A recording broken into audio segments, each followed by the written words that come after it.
Is this thing on? I don't know. Is the world out there? Are you ready for this? Hey everybody, my name is Derek and I am the owner, creator, and head silicone slinger here at Amavidi, where we make silicone... I used to say we make silicone sculptures. At least that's what I use on TikTok, because TikTok can be what it is. So, tonight I have an inspiration, actually. I don't know if my guest tonight knows that they were actually an inspiration for me to get started and something to aspire to, but it is true. And, you know, I always start off the conversations with my guests by asking them a few questions. And one of the questions I asked was, what would you like to talk about?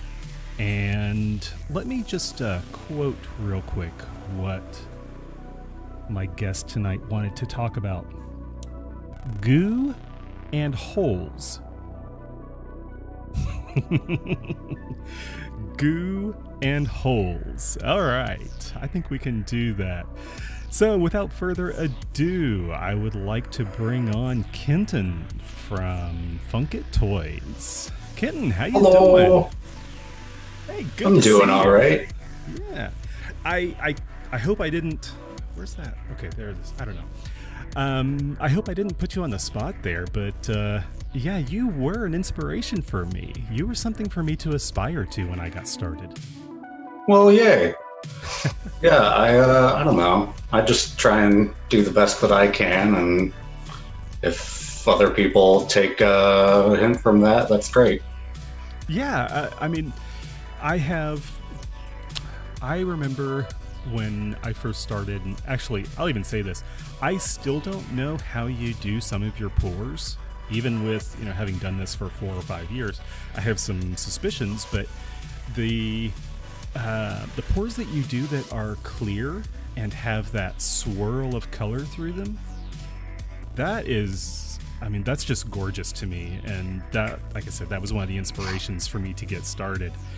And I mean, I'm not going to ask you for your secrets here, because that's not what we do. The answer is very simple. It's the same way I would run my kitchen when I cook. Secrets and also lies. I love it. Both of those are wonderful things.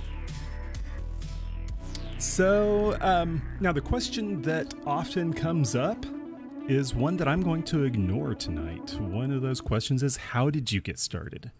But I think the better question is, why did you get started? You know, given all the different things that you could be doing, why are you doing this? This is the thing that stuck. I've tried a lot of different things. I went to art school and I dropped out, and then I went to culinary school and I did chefing for a while. And I like to say that I have a lot of respect for nurses, because they're the only people who have a worse work-life and pay balance than cooks. I'm sure that's an oversimplification. Working sucks. But as far as like stress, the combination of stress, bad hours, and pay is concerned, you know, you can cook in a restaurant and you can be a nurse, and you will not be appreciated for how valuable your skills are. So I did not cook for long, but you know, I learned to read material safety data sheets, and I learned a lot about sanitation and chemical safety and making things easy to clean. So it all kind of snowballed into what I'm doing. I was looking for some time into becoming a sexuality educator, and I sort of face planted into doing this. I've always made stuff. I've always liked designing things. So it ended up being a culmination of almost every skill point I'd allotted from age 13 up. So was there anything, I guess, you know, one of the questions that I kind of want a topic that I want to kind of massage around a little bit is design. And I'm kind of curious, your designs have a very refined aspect to them. and that's something I really appreciate.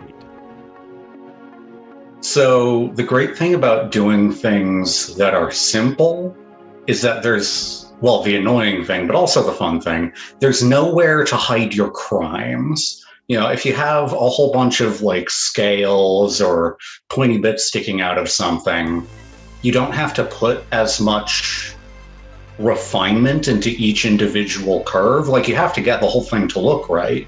But if your design is 3 curves, essentially, like just a few spleens coming together, each of those curves has to look perfect or it's just going to look off. So like with the swing, that, you know, it's hours and hours of work just to get that one back curve right, let alone all the like proportions and everything, and then also making it easy to mold. So yeah, it's a lot of just going back over every single thing. I do a lot of my design work in very, very low poly. I think the cashew, for example, only has like 5 or 6 actual rings in the tiers of the actual bulb part, to get that smoothness. And it's just balancing them all as perfectly as I can before doing the like actual texture adding to it. Yeah, and I think you really said it well when you said that, you know, there's nowhere to hide.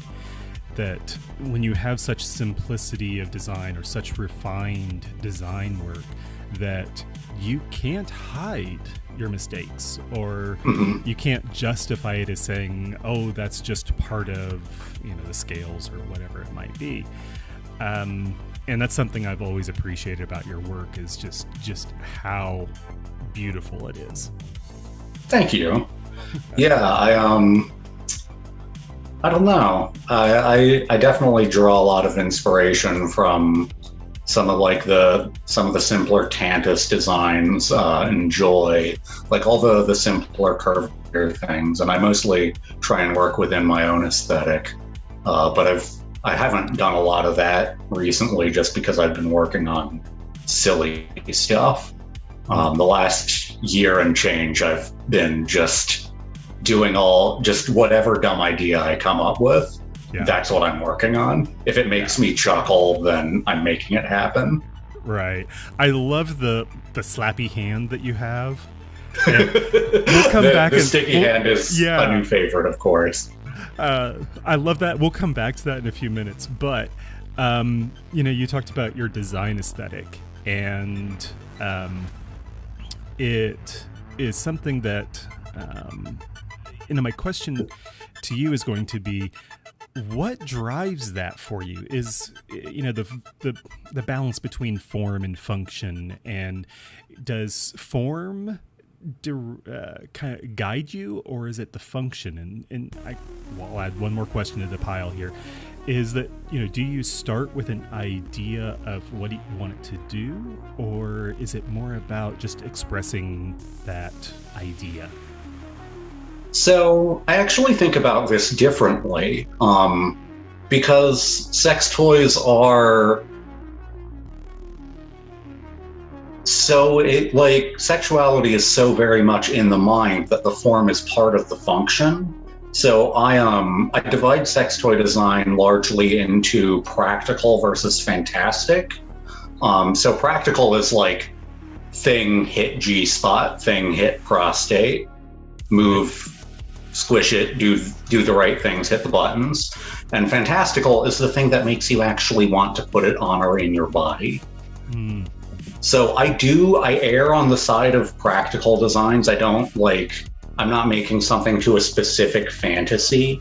I'm making things that are simply beautiful and are able to push the buttons they need to.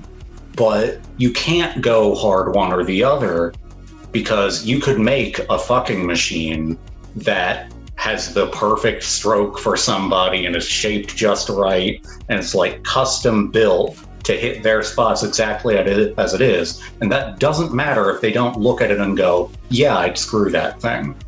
Right. So it's, you know, there are a lot of, I would say most of the companies that are out there right now drive a little bit more to the fantastical as like the thing that's driving the design, because there's, we're all monster fuckers now. It's 2022. Right. So that's like, and that's really important. Like, it does have to be able to hit the bits, but like having the fantasy of wanting to fuck a werewolf or a dragon or a selkie or whatever else, like tentacles, that has to be there for that to work. So I tend to be driven more by the practical and just generally beautify that as much as I can, as opposed to driving toward a specific fantasy. But yeah, the form is the function. It's not so much, we're not building a bridge, we're making things that people have to find appealing. Right. Okay. Now let's pivot just slightly, and this is another area that you inspired me in, was the no frills dough, or no frill dough. No frill dough, yeah. Yeah. I mean, I love the concept of that. And I mean, why don't you take a second and kind of give us the explanation of what that is and why it came about? So, one of the things that not everyone, most of the enthusiasts, but not everyone realizes about platinum silicone is platinum silicone isn't called platinum silicone because it's platinum grade above gold grade. It's platinum silicone because there's literal platinum in it, causing the individual monomers to react with each other and become solid. And what that means, in addition to many other things, is that it's quite expensive. And as I was starting to do this work and realizing how much I would have to price my toys to be able to keep doing it, I was not thinking of making any kind of profit then, or even it becoming my actual full-time job. I had no illusions that would ever happen. But it did. Yeah, I guess. We'll see how long it lasts. It's been 6 years, fingers crossed. Yeah. But yeah, it bothered me because, there were at the time, quite a few silicone makers out there, and a lot of them were doing like fairly simple designs, smaller designs, and I knew that it could be done safely and less expensively. But I needed to figure out how, because the main silicone that I work with takes 24 hours to cure. I have to use soap and water to lubricate the molds because I use rigid molds. And that you can't produce a lot of toys that way. So if I were to make anything inexpensively, I wouldn't be able to keep up with the demand if people found out about them. So I worked for, doing a toy a month for a year and a half or so. For the first 18 months, there was at least one new toy every month. And I figured out how to design toys that I wasn't going to spend tons and tons of time working on, and that I could get out of the molds and then reuse the molds immediately. And I have a silicone blend that cures in half an hour, which is great because, I'm not 26 anymore. I can't make 100 of them in a day, but that I can make a good amount of in, an afternoon. Right. And potentially keep up with any demand I run into. And that was the first line of no frill doughs. They're just medium-sized toys that sell for $24. And I believe they are still the most affordable option in their size category on the market. Yeah, I was absolutely impressed that you could put out a platinum cure silicone product at that price point, and it made me kind of dive down the rabbit hole a little bit to figure out what you were doing. And I want to come back to your production process in a minute, because I think that's really interesting. I think that what you do is very different than what 99% of the other makers are doing. Yeah, I don't think anyone else does what I do, and there's good reasons for that. Yeah. But kind of as a prelude to that, I wanted to. Do you mind if I read the bio that you sent me? Go ahead. I love it. This has been my bio for conference introductions and speaking things for quite a while. So, the bio that, if you don't know, what I do is often, well, every time before a session, I will send a guest a few questions. And one of those questions is asking them about, do they have a bio that they'd like me to use to talk about them and what they do. And Kenton's bio is just absolutely, I was just floored by it. And here goes. Kenton. Let the dries dry the wets. Kenton is a former chef and former respectable member of society who now makes a living using a computer to teach a machine that melts plastic into hot goo to turn that goo into a hole. When the hole hardens, he pours more goo into it to melt it again, waits for it to harden, pours a third goo in, and waits for that to harden, and pulls it out to sell it to people to put in their own holes. Wonderful. I cracked up. I also sent that to George and she loved it as well. And that kind of gave us the theme for tonight's live stream, which was goo and holes. And, you know, there's so much in there that we could tear apart. But it's one of the things I want to kind of get into is your production process, which is very different than most people's. And I hope I'm not giving away any trade secrets because I found them. Oh, no secrets about the process. Anything that affects or could be perceived to affect the safety of the result. And most of the things that I figure out that aren't what makes my work unique are transparency has been the gimmick since the beginning. I've always used clear silicone, and it's important that people know how the sausage is made. Yeah, I mean, that's why I do my videos.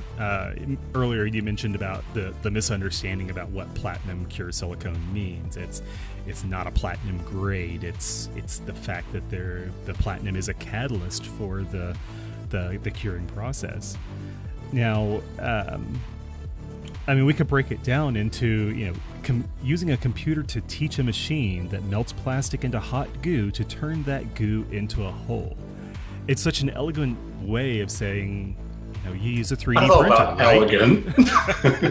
I do 3D modeling and then I use a 3D printer. Okay. And do you mind saying what kind of printer it is? They don't make it anymore, so I won't be competing anyone to get them. The Hatchbox Alpha, okay. If this thing ever breaks, I will spend a week in bed.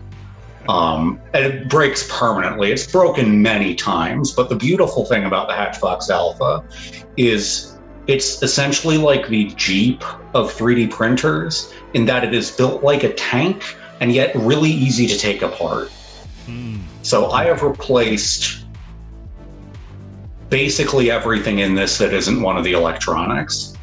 Or no, I've replaced the computer. If it isn't the computer or structural, I've replaced it. See, I have 3 different 3D printers. I have a Prusa Mark III S Plus, I think is what they call it now. I started off as a Mark III S, and then I've done the upgrades to bring it up. And you're right, most of the printers are not easy to work on. The Prusa is not easy to work on. It's a workhorse. I mean, it will print, and it'll print great every day. But if anything goes wrong, it is, you're going to spend a day tearing it down. Mm-hmm. Yeah, it's all really easy to lubricate and replace everything. I can, get under the print bed, and I've replaced 2 of the stepper motors. And every time something breaks, I order a big box of them. So yeah. Yeah, it's a Delta printer. I imagine most people work with Cartesian, but I find the Deltas make curves better. Yeah, I don't have a Delta. Both of the FDM printers that I have are Cartesian. I do have a resin printer as well, but it's fairly small, and it gets used for more prototyping and stuff like that. But the 3D printer is only part of it. Then there's the filament. And given the way that you do your process, I'm guessing that you're using ABS? Yeah. ABS is not the easiest to work with. It's got a learning curve, that's for sure. Yeah. But the great part is if the working part that you need to be perfect isn't the outer edge, then it's much easier. Okay. Because I'm making the molds, so the thing that I actually need to be in good shape is the interior part, which is insulated by the outer edge of the mold, which does crack sometimes. And have the adhesion issues. Yeah, excellent point. I hadn't considered that, because I knew that you were making your own molds, and that was kind of where I was headed with all this, is that most of us, and even myself, we print positives. And so we're printing the actual piece and then making molds of that. You're taking a step out of that process by printing the molds? Yep. Yeah. One, just generally don't like producing waste material as much as I can avoid it. So cut out another step. Great. The molds, I think, are a fair bit more durable. And if something goes wrong with them, it's usually the toy rather than the mold that is damaged, which is great. And I've gotten better at designing so that the molds have even more longevity. But yeah, I have molds that I've been working with for over 5 years. I've only ever made one armadillo mold, and I believe that was toward the beginning of the second year I was working on this stuff. Right. George has thrown a comment up here for me and asked if you have any products in front of you that you could show us while you're talking about them. I have one, but fortunately, it's the one that everyone wants to see. So let's see how much dust got on it in the transit process and how much I can shake off. Yeah. Yes, there it is. The slappy hand. Yeah, it's fun. It's fun to have around. I love this thing very much. I'm very proud of it. And the thing that doesn't really show up on the website, I don't know if you can see that, but it is not safe for work. Now, what's the firmness on that? Because you got a lot of stretch there. It's 0050 because that's what I have. I don't like working with soft silicone. Because I design so very much to for a thing to be a shape and press on things. Softer silicones don't do that as well. So it's something I'm learning more and teaching myself to design for. But you really have to make things much thicker for soft silicone to be effective in terms of pressing on things. So I would, in a perfect world, if I could afford to get another big drum of yet another silicone size, or if I had the space, and hopefully I'll have the space soon, but I don't right now, then I would be making these in 0030. But right now, 0050 is great. You get a lot of stretch. I can stretch at my full wingspan. Yeah. So this is about 5.5 feet of length.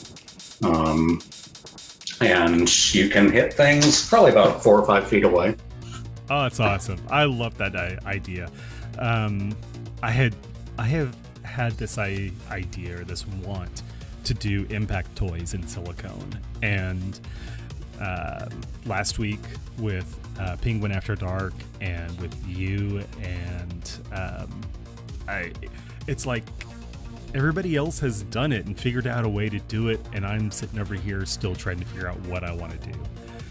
So, fair warning, it is a tough sell. Every time I've been to like kink conventions, people are very unsure about flexible impact toys. Especially because what I'm doing is this isn't a flogger. It's not a paddle. right. People don't really know what to expect of it. And especially with I call it a flogger, but it isn't really the jellyfish. Yeah. People don't really know what to make of it. And it can be difficult to design it so you can have like a safety strap. I have a little divot here that's deeper than the rest, and I punched a hole in it. But yeah, it's a tough sell to kinksters to have a flexible thing. I find if you spend like 10 minutes with a floppy paddle, you'll learn how to use it. Yeah. But there's a lot of people who aren't investing that time. People like things to be easy. Yeah. Right. You would think kinksters would be more curious and like trying new things, but sometimes they're just not. Yeah. So then the next step is we pour goo into the 3D printed mold, and I don't know. I've always heard of that vapor one's smoothing. acetone.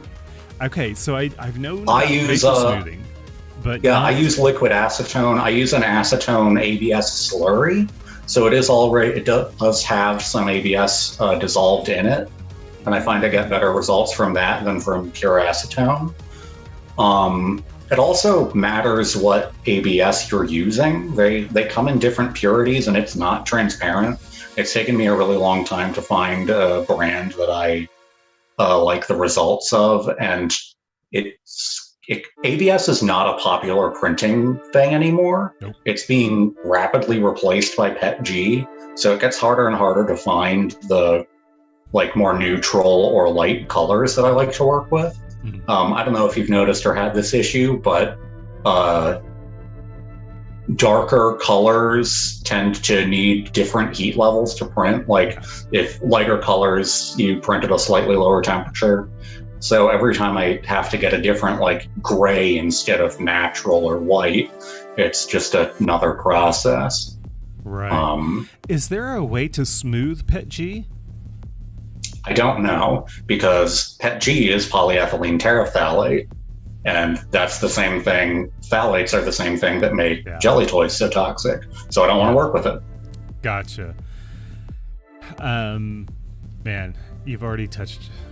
You touched on something else that is something that I aspire to, and that is your depth of knowledge. And there's so much that you know about silicone and the way that silicone cures and things like that. But also, the PETG versus ABS and how you can keep that process to be body safe. So I hope to be as smart and as knowledgeable as you are. I mean, everything I know I learned from looking it up online. It's all out there. Yeah.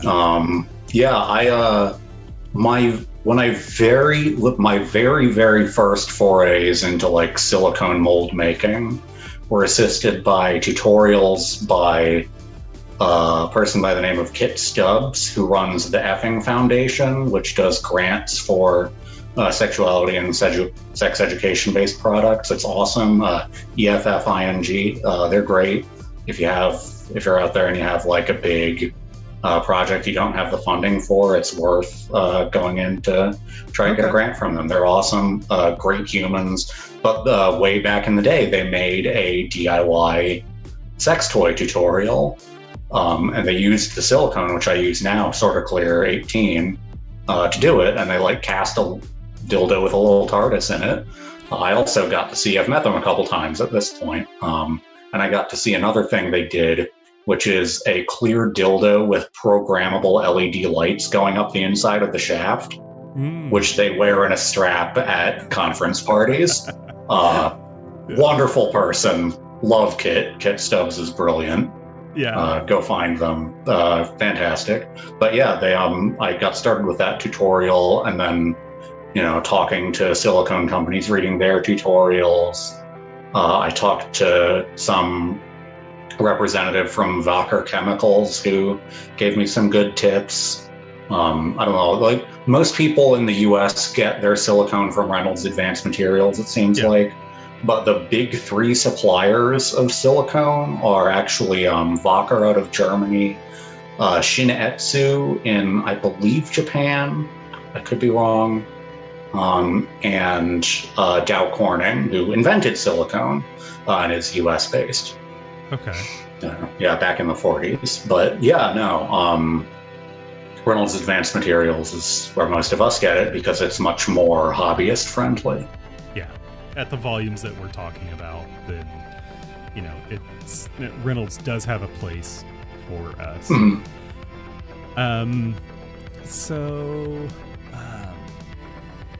Boy, there's so much I want to talk about, but I want to keep myself contained slightly. Don't let the nerd run through you. Oh yes, I mean I could totally nerd out because I love the technology aspect of it, and I love the fact that there's so much that we can do with it, and that silicone is actually a fairly malleable. I don't know. It's a good base to start from, but it's shockingly forgiving. But there's so much you can also do with it beyond, just taking out of bucket A and bucket B and mixing it together. And you mentioned it earlier, but this is one of the things that I do is I blend my own silicones. Is that I actually start with a very soft silicone and a very firm silicone. And I use those to blend to the firmnesses that I want. And that allows me to, I have 2 silicones that I keep on hand, but between them, I have 6 different silicone firmnesses that I can offer. Oh, cool. Yeah. I've only done that by accident. I had talked to the Reynolds rep one time, and, let me see. I did this 2 ways. I started off with just a single silicone and then used hardener and softener, or hardener and deadener, to take it to the extremes that I wanted to take it to. But I found it was real inconsistent. And especially with deadeners, they, depending on, I never figured out what the variable was, but it was one of those things that I could do the same thing twice and get different results. And then I was like, well, okay, I can't do it with just one silicone. What if I go to the extremes and then blend to the middle? And that worked out really well for me by, it becomes a little bit more consistent in terms of viscosity, and it becomes a little bit more consistent in terms of curing times, because at the various ends of the spectrum you can get different curing times. But that's how I approached it, and I think that there's a lot more that could be done in that arena, but I don't know that anybody else is kind of playing in that area.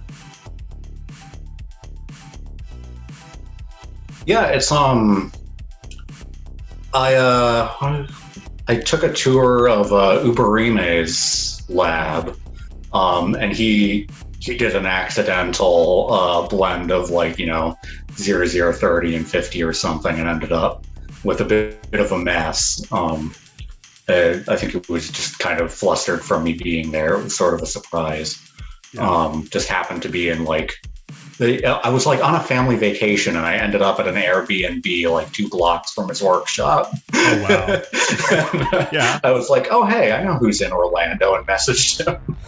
It was, but it's interesting how much I want to experiment, because my molds, in terms of the shapes I can get, because they're 3D printed, you have to do the bridging stuff and where bubbles get caught. It's fairly unforgiving in terms of overhangs. Yeah. So I've had this idea in my head for a while that I want to try, of pulling a perfectly straight dildo when it's half cured, and then curving it over something to create more of a J shape. I think that'd be I need to actually give that a try with a no frildo, because those are the easy ways to do experiments. But yeah, it's interesting where you can like interrupt the process and change things. Yeah. One of the things that I have noticed, and we each have our own way of. This is very much an art, and people try to approach it as a science. And you do this, it'll come out perfectly. But I'm of the sense that this is an art, and that we can play with the materials in different ways. And the way that you solve certain problems can be, the way you approach it is up to you. There are a couple of pigments that I use that have a real strong tendency to clump up, and so Which ones? Generally the blues. My blues, for whatever reason, are often very Interesting. clumpy. Yeah. Do you know which? Who do you order it from? Usually TKB. TKB? I don't know them. Is it a very deeply pigmented blue? Mm-hmm. So that's probably phthalocyanin. I don't know what their problem was that they're getting it clumpy, but I've had no issues with Smooth On. I use their phthalocyanin blue, and that one's I haven't had any issues with it. But I recently got a pot of yellow from Polytech, and it was all lumps. It's just so many little different lumps, and I have to just mix the hell out of it. Yeah. Interesting. I make a lot of my own pigments as well. Okay. So I've developed a couple of like Dremel attachments for pigment mixing. I just need to print another one for that yellow and really go to town, I guess. Okay, first off, because I got questions. What do you think of the Polytech materials? Have you worked with any of the... I haven't used their silicones, but I love some of their pigments. I get their... when Reynolds... Over the course of me working with Reynolds Advanced Materials, they've changed their blue at least twice. And I need consistent results. So Reynolds Blue currently is the phthalocyanin, which is great. It's a beautiful pigment, but it's translucent. And I want all of my colors to match each other. So I use a cobalt to illuminate from Polytech that cobalt is, I very open about this, it is toxic. It is also, 1, fully encapsulated, 2, about a gram to pigment my largest toys. So it's 1, it's toxic. 2, to get to a level that would be a problem for you, you would have to be 1, 100 kilogram human, and 2, magically extract all the cobalt from 32 of my largest toys. And then eat all of it. Oh yeah, that's the third part, eat it. Yeah. Actually, no. It would be about 64 because that weight includes the silicone it's suspended in. Yeah. So... yeah, I have... I like the Polytech materials. And, Reynolds, Smooth On is so... well, they've been really consistent in the past. I hope they continue to be. But the way I solved the problem for myself was I used a silicone thinner to mix that pigment, that dry pigment into, and then used a hand blender and blend the hell out of it. And I would love to. I use the silicone thinner to mix with my dry pigments right now, but I used to use like this lovely thick dimethicone that I was able to source. I had trouble getting it. I ran out like right at the beginning of the pandemic when everything was just impossible to find. Yeah. So I would love to go back to that because it produced a thicker, easier to work with pigment. It was like, I want to say it was 500 centistokes. It was great. Yeah, that was one of the I'm getting around to my story now, which is that when I solved that problem, it changed the, not using a whole lot, but just adding that little bit of thinner of that particular color. And if I use a dry pigment on the other color, they have different viscosities. and that thinner. Bane of my existence.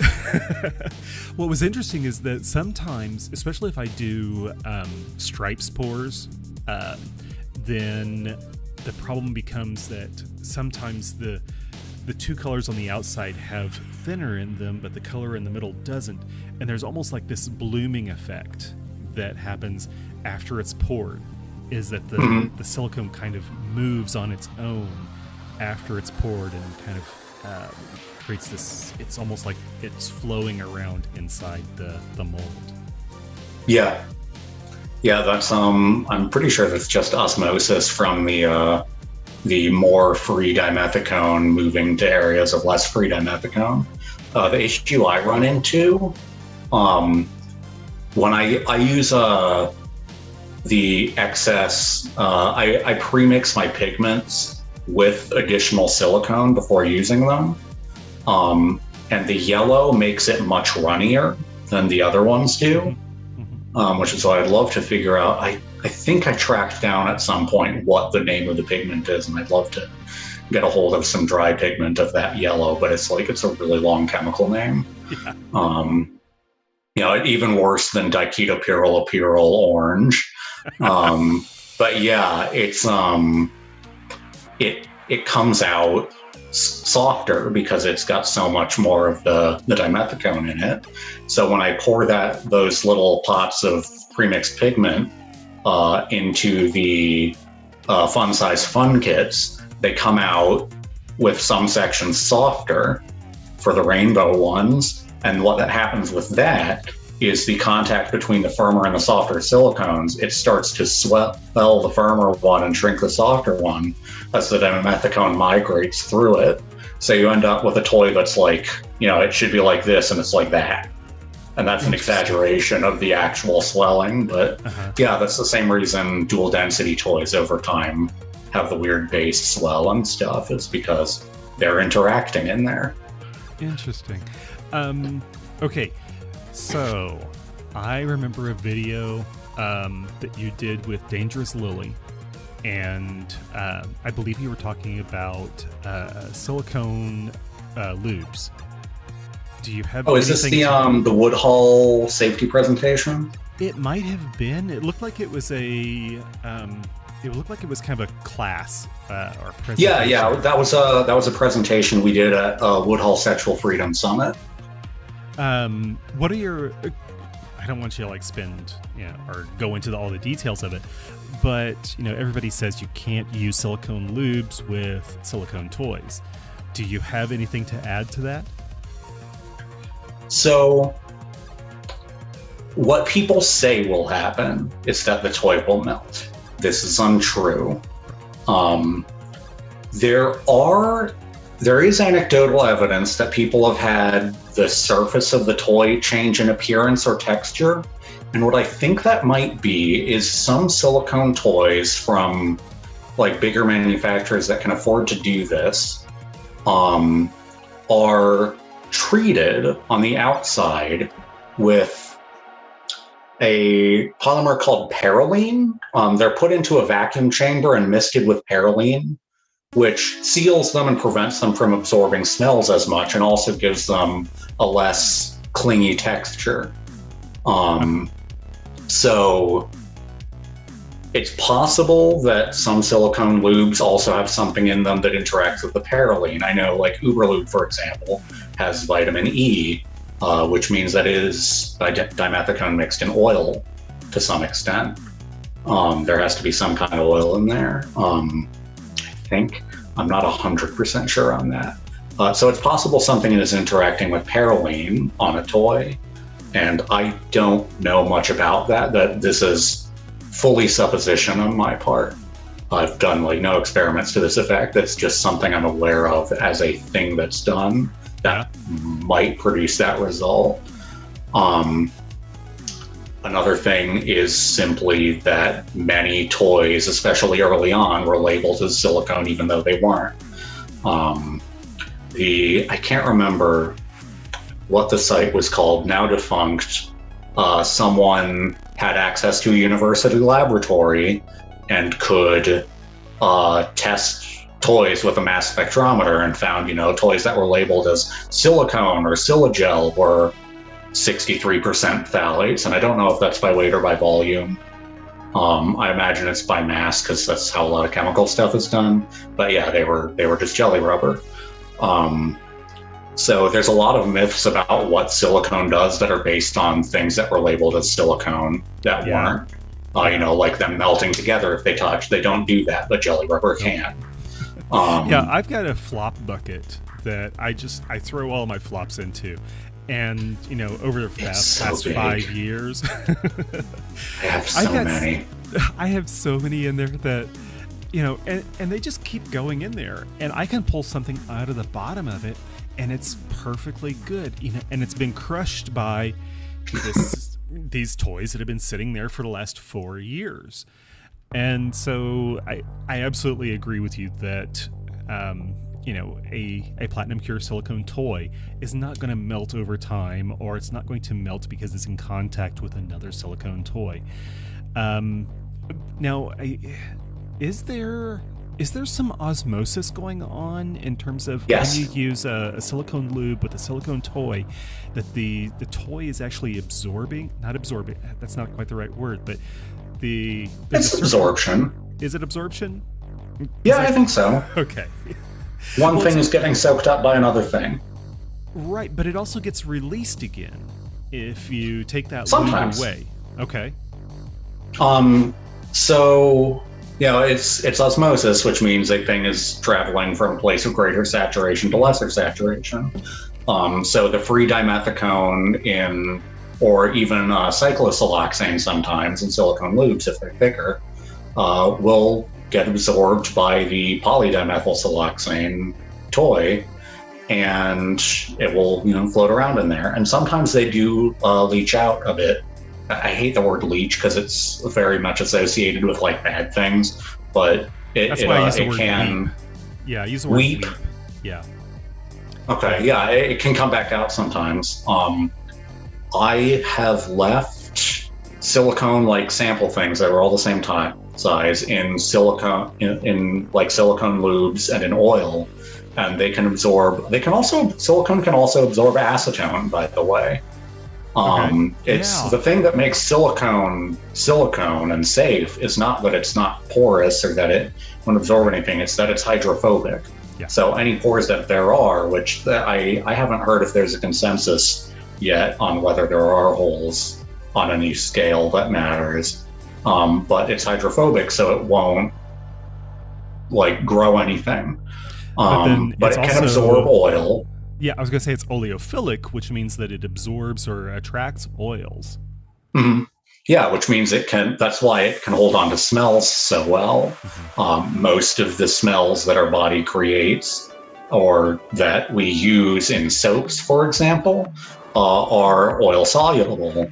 And the silicone can absorb, the fragrances from, say, dish soap. One of my friends has one of those silicone cups, and it would be great. I love the idea of silicone dishware, but he cleans it in Dawn dish soap. So no matter what you're drinking out of it, you could be drinking the finest New York tap water, and you stick your nose in it to drink out of it, and it smells like Dawn.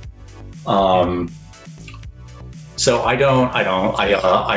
all my cleaning is with, I use 7th generation free and clear dish soap to do all my toy cleaning and stuff, and that's great. Yeah. Some of the ones that, like, say unscented or something, have fragrance in them, and I always just open them up in the store if I'm trying another brand, because fuck you. But yeah, I mean, it's oh yeah, so we were talking about osmosis. Yeah,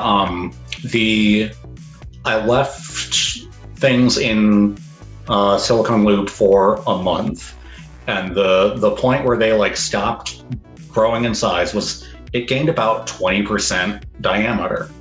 And when I left a toy in, the narrow edges along my base sort of potato chipped out for the same reason potato chips do. Like there's more shrinking on the outside or the inside, or it's uneven. But then it evened out over time as the dimethicone was achieved like even saturation throughout the thing. But the thing it does cap out. It softens the toy a little bit. It makes it a little bit less firm because there's more free dimethicone in there over the chain. Does it change the strength, the tear strength? So my theory on this, and I haven't tested this, the silicone I work with is incredibly tough for silicone.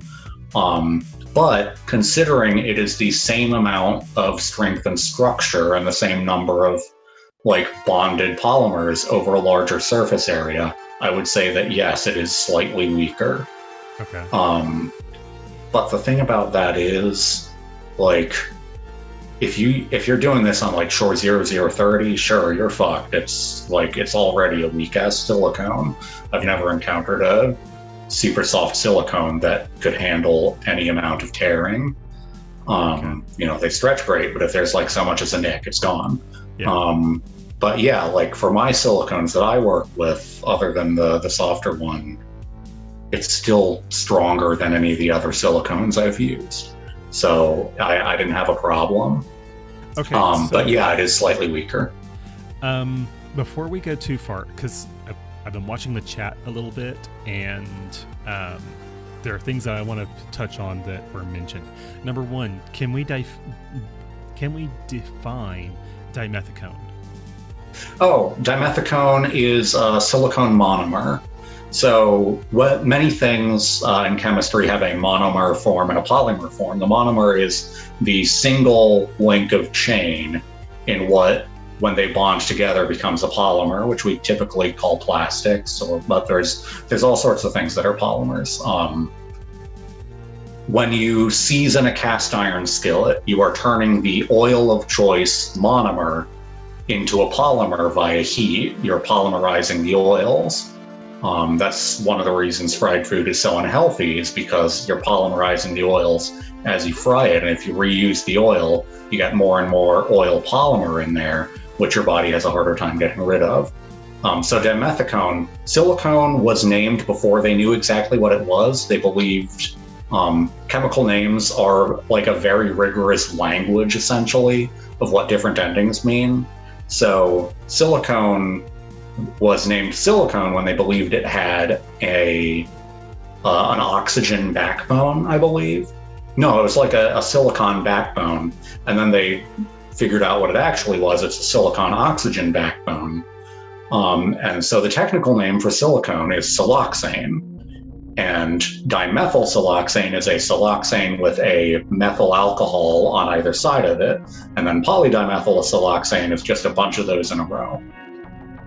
So like cyclosiloxane, you'll see on some silicone lubes that are thicker, and that's just a ring of dimethyl siloxanes that have, instead of forming a long chain, formed a ring. So you'll see like cyclopentasiloxane, which is 5 of them in a ring, or hexa, whatever.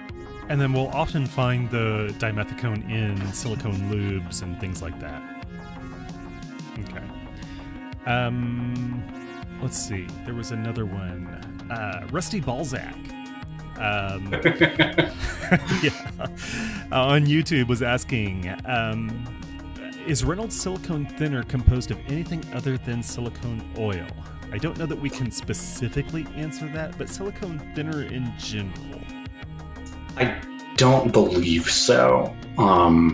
You don't get an ingredients list from the company, but you do get the MSDS, so you can infer a lot of things from the material safety data sheets. For example, I knew a long time before it was published and they paid for the funding that Moldstar 20T was skin safe because it uses the same MSDS as everything else in that lineup that is skin safe.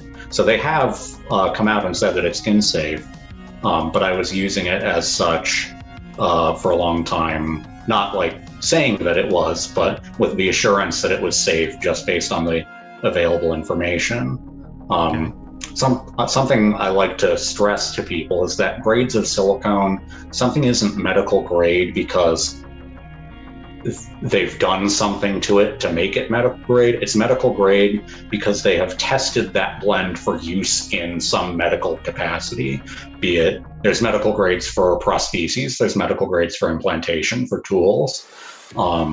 So a silicone can be ungraded and be as safe as medical grade, but it's not being marketed to that purpose. So why pay hundreds of thousands or even millions of dollars to have it tested for that?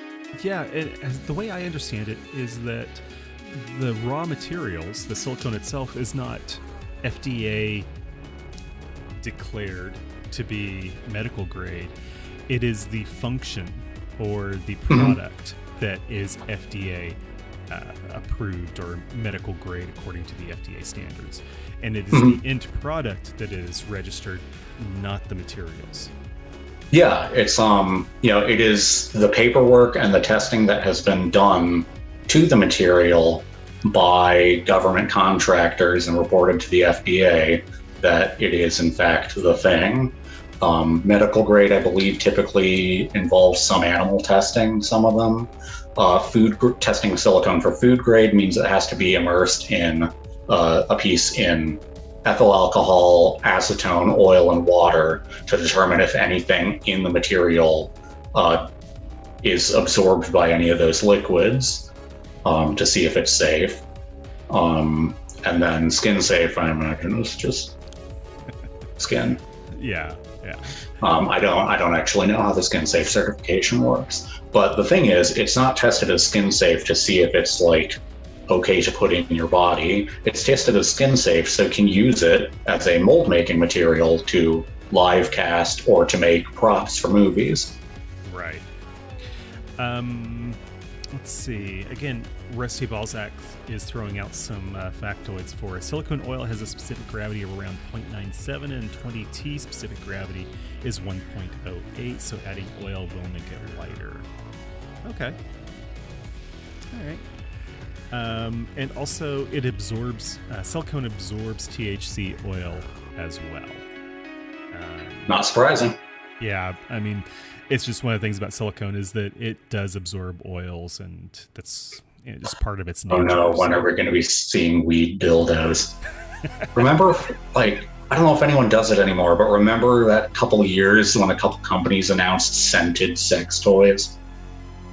Oh, God. Yeah, I can't remember who did that. Oh, that was vile. Oh, man. So, I want to throw it out there and let folks know if they have any questions to drop them in the chat. George will collate those. I should have mentioned this earlier, but I was kind of just nerding out there for a little bit and, getting into some of the technical parts that are interesting to me just because I've got you here and I can ask you those kind of questions. But I do have a couple of questions that folks have put to me earlier.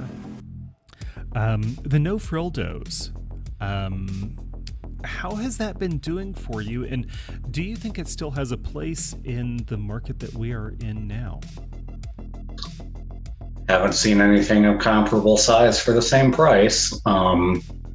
Yeah, they're fantastic.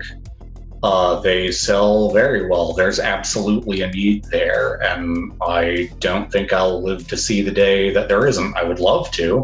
I'd love for everyone to be able to afford, spending $70 on a dildo. I would love for money not to exist so I could just give these things away. But yeah, no frildos. As long as there's poverty anywhere, there will be a place for no frildos. And the thing is, I can't make these things inexpensive enough to sell to many parts of the world. I've never sold a toy to multiple continents, but many countries, especially in the global south and places affected by colonization. The economy simply isn't there in many places for people to even be able to spend $24 plus, $20 shipping to some places. Right. So there is a limitation to their effectiveness, and especially outside the United States, when shipping becomes more expensive, they aren't able to serve their purpose as well. And that's where things like not jelly rubber, but TPR come in. Like, it is less safe, but it's more safe than many other options. Like, a stick, cucumbers, vegetables, things that don't have flared bases. As you go into deeper levels of poverty, there become fewer good options for things. And the no-frill dough is able to serve down to a certain point, but it can't reach everyone. I'd love to be able to reach everyone, but that's too big a problem for one person. But yeah, the no-frill doughs are absolutely my best sellers. I have them in so many stores, and I love that I'm able to make silicone and safe toys affordable for so many more people. Yeah, I saw that you were doing that, and I loved it. I mean, it was something I was really, really pleased to see. Okay, I want to jump back to a technical question, because this is something that has come up on a Discord discussion in the last couple of days. When you're vacuuming... Ooh, I'm not up to date on the drama. Go on. When you're vacuuming silicone, can you boil it? I don't think so. I mean, in theory, does silicone boil, like liquid silicone boil in a way that evaporates it? Is its boiling point lower than its combustion point? Well, I don't know. I've never thought about that. But I don't think you do. My opinion was that given the equipment that we have at the consumer/prosumer levels and the amount of time that we have in our pot life, it's almost impossible for us to boil off any silicone. I don't think we can get the vacuum level to the point where we would pass that, that we would reduce the boiling point of liquid silicone below room temperature. Yeah, I mean, the first question is, what is the boiling point of liquid silicone? Because, not everything actually boils. Some things will just combust in oxygen or whatever's around before they ever actually boil off. And there was some argument about it. There were a couple of people who were on the side that the theory says that it could boil. And I was on the other side that said, okay, the theory is great, but the reality is... In practical application. The example How much of a vacuum do you need to pull? Right. The example I used was, can a deer jump out in front of my car?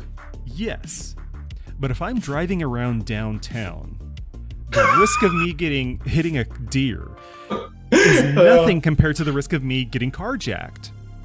Yeah. So, that was the example I used, was that, yes, it's possible in theory if you had perfect equipment and, unlimited budget. But given what we have, I don't think it's possible. So, yeah. Okay, let's get back to the questions that other folks have now that I've gotten my question in there. This was a good one. And you're a great person to answer this question because you have been in the business for some time now. Is how have you seen the business change over the last 5, 6, 7 years? And also, what do you wish you knew back then? There's so many more people doing it. When I got into making, it's not really DIY, but doing small manufacturing of sex toys. Yeah.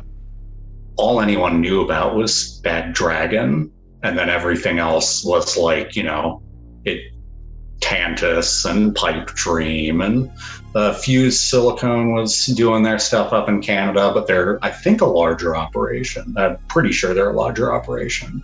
But it was me, Go to Miche, BS Atelier, a couple of the longer running fantasy companies Damn Average had been around. It wasn't a lot of people, and there were still people on Etsy making dildos out of wax, literal candle wax, and selling them. That might still go on, honestly, but so thoroughly overwhelmed by the variety of makers out there. And I think I really got in like just before people started realizing that they could do this for a living. I mean, it's art. Very few of us actually make a living at it. Yeah. Most people have some kind of like side job or thing that's keeping them afloat. But I think I'm pretty sure I don't pay that much attention anymore. There's just so many. And I've seen so many companies come and go, some that deserved to and some that did not. Pour one out for fucking sculptures. There are so many out there. Geeky sex toys. So many companies that I deeply miss, and so many that I really, really wish had taken their place. It's Damn Average. Didn't Damn Average go? Yeah, by the way, Damn Average is on, I believe, indefinite hiatus. We still talk. Sheep is cool. But yeah, no, it's a rough business to try and stay in. The thing about any of the arts is that it's not the best or the smartest or the thing that determines whether you're going to succeed in the arts is you're able to sustain yourself while you're starting and trying, and 2, you are the last cockroach ass motherfucker left standing. It's utter persistence. It's luck, it's persistence, and it's privilege of being able to support yourself while you try. That determines success in any artistic endeavor. I fully admit that I have multiple lines of business, and Amavidi is one of them. And there are times where Amavidi does well, and then there are times that it doesn't. Like, the last couple of months have been fairly bad for me. Brutal couple of months. Yeah. COVID was actually really good for me because I noticed. Let's see if we've got the same story. April, everyone's figuring out whether they're laid off. May, people have figured out whether they're furloughed or not. June, everyone's run out of things to watch on Netflix. Yeah. It went from Netflix to chill in June like that. And that was great. COVID sucks for so many reasons, but business-wise, 2020 was a pretty successful year. Yeah, even 2021 was good for me. It wasn't quite as good as 20, but even this year started out fairly well. But April, and now people have less money to spend because they're spending it all on food and gas, and silicone costs 45% more. Yeah.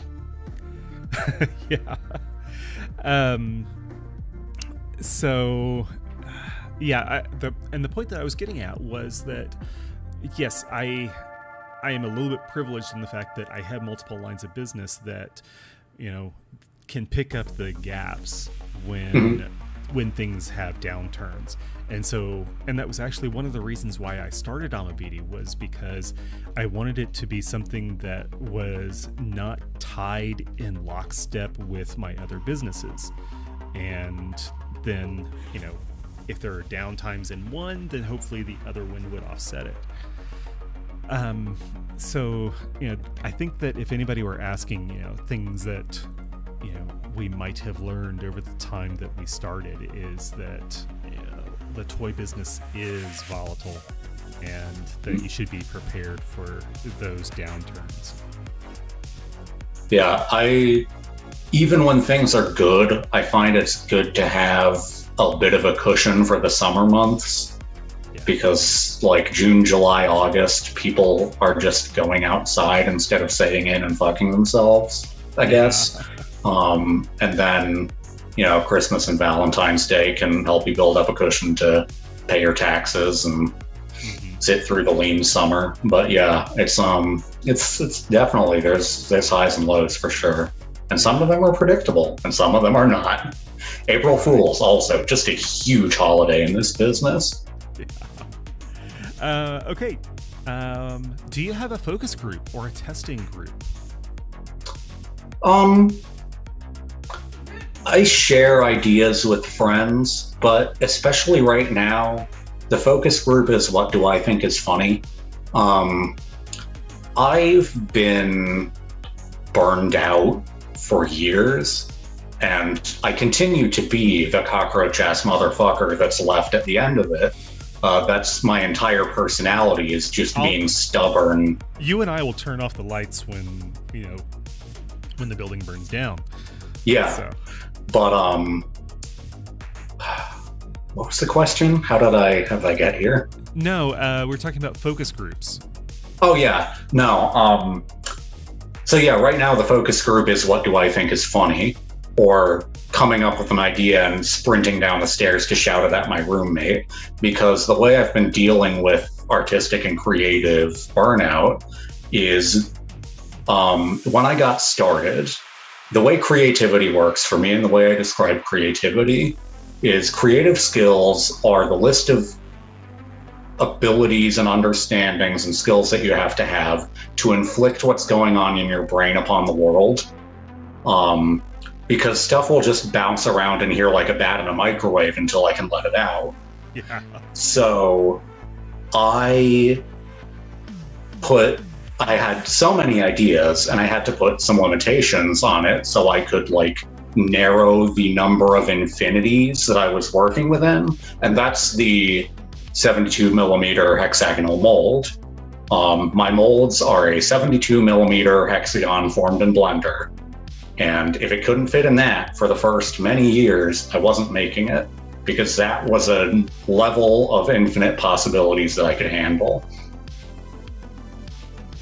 I did that for a very long time. I will get back to it at some point. But right now, I'm tired. It served its purpose.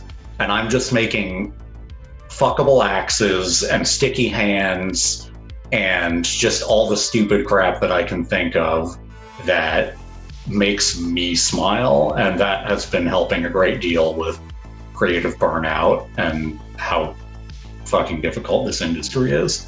Yeah, and I'm glad that you kind of mentioned that, is that burnout is a thing. It is something that creatives have to... I don't call myself an artist. For some reason... I didn't for a long time either, and I've started leaning back into it in the last year. I'll consider myself a creative. I joke that, I survived my 30s, so I can't be an artist. Now, but I think that's great that, we're kind of realistic about the fact that burnout exists and that we have to be able to give ourselves the space to deal with that. And I'm glad that you are taking that. I want to come back to the dice that you did. I want to come back to that in a second. Because I'm amazed that no one did this before me. I thought of the idea and I was like, oh, there gotta be some of these. And I looked and I was like, well, there have to be some of these. But okay, so I wanted to come back. There was a question: how does he pour without release agent? And I don't know if you've... No, you said you actually use a release agent. Yeah. No, I don't. Nothing in a can. If I look at the warning label for something and it reminds me of PVC pipe cement, I don't work with it. Release agent, it's apparently it's fine when it's solid on the thing and it's mostly just the various petrochemicals used to propel it. But, sometimes you just don't want to work with another thing with a mile-long warning label. So my release agent is soap and water. I pour the silicone into the mold, and then once it's cured, I get a little soap and water in around the edge of it and pop it out with using that as lubrication. There's no release agent; it's just lubricating the mold. Okay. So it's lubricating the removal as opposed to...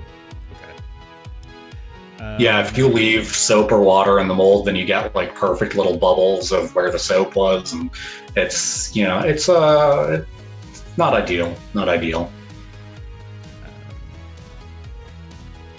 So, a couple of questions I'm going to get to, and then we're going to come back to the dice because I really like the idea of the dice.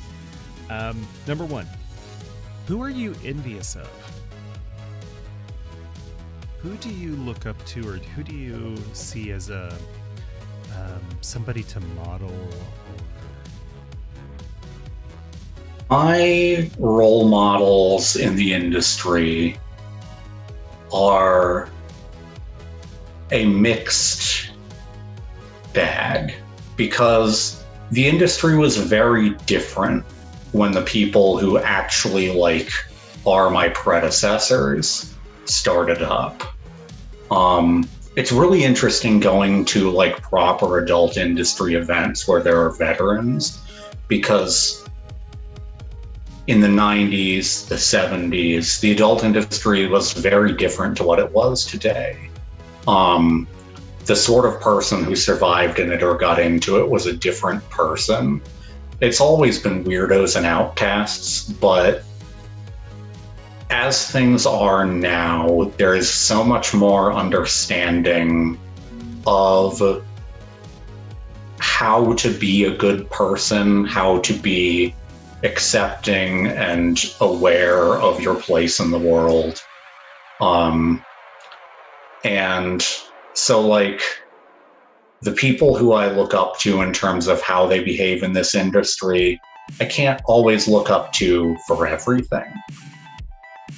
So it's tricky, because there are designers who I admire their design work or the way they run their business very well. And I don't want to particularly name them in this context, because that's kind of a rude introduction to somebody. But no, I absolutely understand. Yeah. Because there are certain people that I look up to that they've had missteps, I guess is one way of putting it. Humans are imperfect beings, and we don't. And if I were to say, I understand where we're at in the culture. I'm the wrong person to critique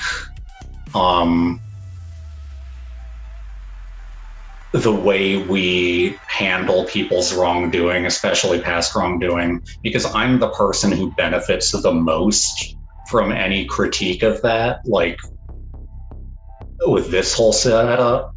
But we could stand to be kinder as people, and there are absolutely people who should face more consequences than they have.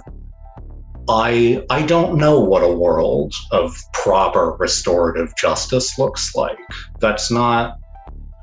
I'm not sure that's something I can ever truly imagine growing up in the world that I've grown up in. Mm-hmm. I want it to exist, but I don't know how to get there, and I'm the person to listen. I listen to the work, but I shouldn't drive it, kind of thing. So yeah, people in the industry are imperfect humans. The ones I respect the most are learning and growing with it. And it's a process, but it's tricky, Yeah.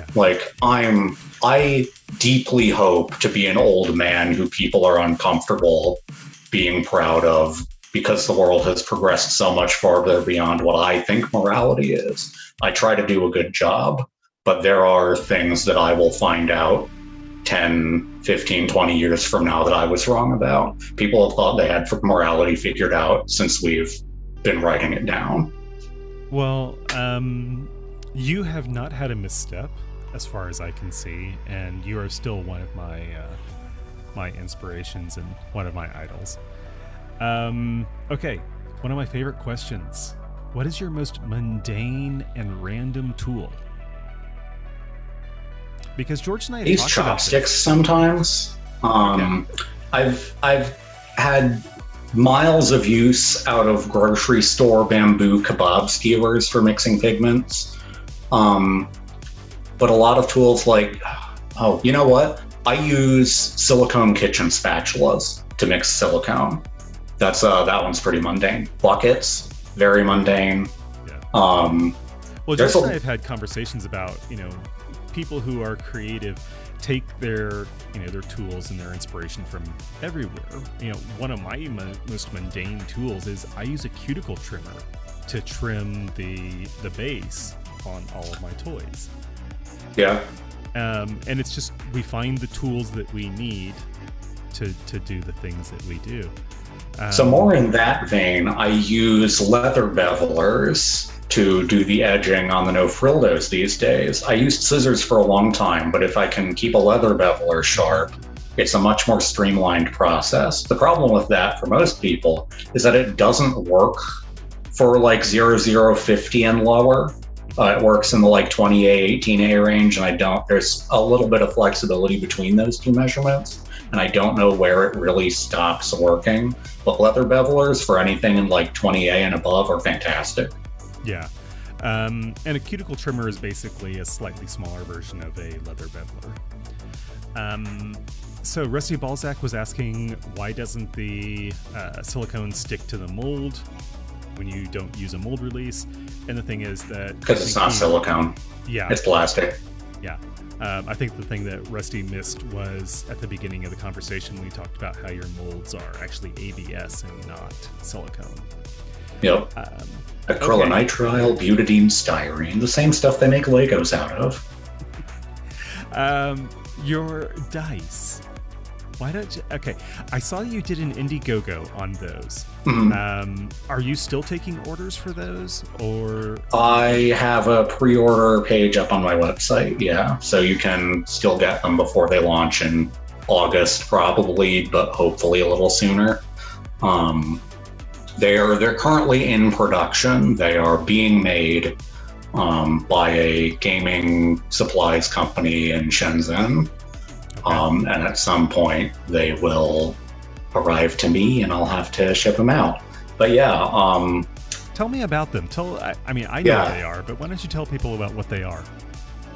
Have you ever gotten a pair of sex dice at like right at the checkout in a sex toy store and you roll them and they just come up lick elbow?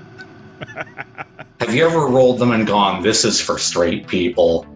Have you rolled them and gone, this was made by a group of people who had never had sex? Yeah. Because I exclusively have had that experience. And the thing is, it's usually 2 6-sided dice, and there are more than 6 sexy things to do, and there are more than 6 sexy body parts to do them to. So I don't know how people fuck that up. But once again, lick elbow somehow. Right. I try not to be like negative about the other things I'm competing with, but sex dice gotta pick up the game somewhere. Yeah. So hopefully I'm giving them a run for their money because I've made a full polyhedral D&D style set of sex dice. Everything so from the a D20 all the way down to a D4, right? Yep. The D4 is like the big 4 bits of like mix and match your body parts. It's hands, mouth, butt, and genitals, which I usually refer to as bits because that's a fun gender neutral way of doing it. Yeah. The D6 is mouth verbs. The D8 is hand verbs. So you can roll and get something to do with your hands. You can roll and get something to do with your mouth. And D10 is location, where you're doing these things. The D12, then there's another D10 because there's 2 D10s in a polyhedral set. And this is really innovative. It's going to blow your mind. Numbers from 1 to 10. For intensity or like how many times you do something. Yeah, but truly cutting edge dice technology. And then the D12 is, I like to keep it pretty ambiguous. It's like moods, it's the vibe. They're open to interpretation. I have words for what the things represent, but I keep it deliberately like up to you so people can use their sexy imaginations to interpret the image as what they find sexy. Uh-huh. And then the D20 is body parts because there are so many more than 6 sexy body parts.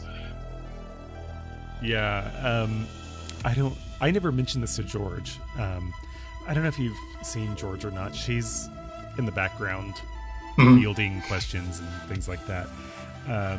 But I she mentioned that the video is totally worth the price of admission.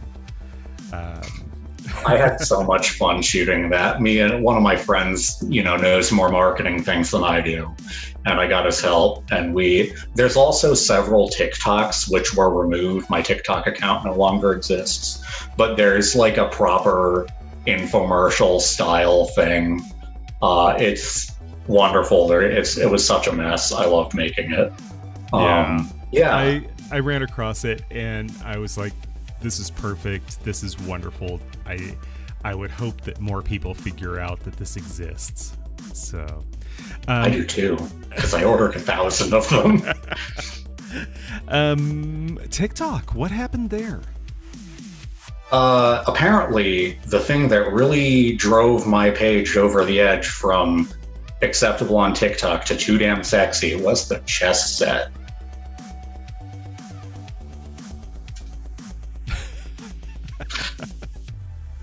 Social media in general is a puritanical hellscape. TikTok is by far the worst.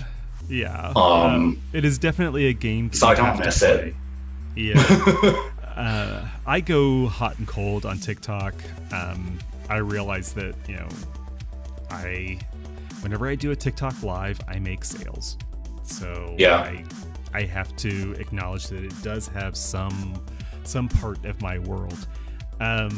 Whenever I do a TikTok, just a standard post, I'm not doing anything crazy. I'm doing a pour and I'm playing music from my teenage years, going back to, the 80s and early 90s. And, for me, it's just a way of kind of reminiscing and having a little bit of fun and showing what I do.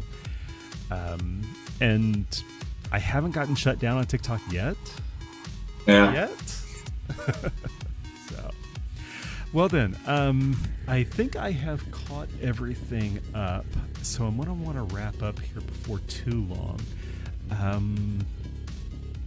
Rusty, again, Rusty Balzac, do you have a reusable mixing bucket suggestion? The buckets from Smooth On. They're great. They got measurements on the side if you don't have like a gram scale. I use them.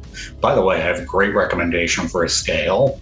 American Way scales, as in the pun option of how to spell that, makes incredible accurate scales, especially ones you can plug in. So if it takes a long time to pour, you don't lose the numbers. Love that. Great. And I get like 0.1 of a gram accuracy on those, and they read nice and quick. But yeah, just plop a bucket on top of that. It's from Smooth On. It's great.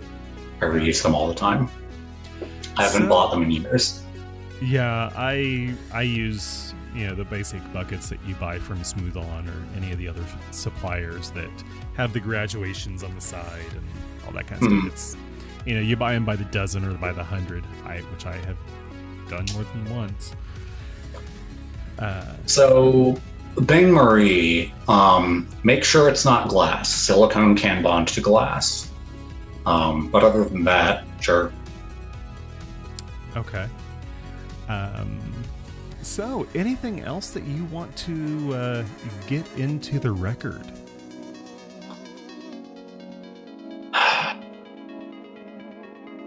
Buy my toys.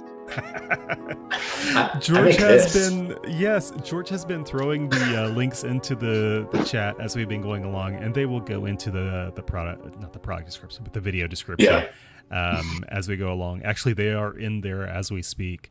But Funkit.Toys, is that correct? Yep.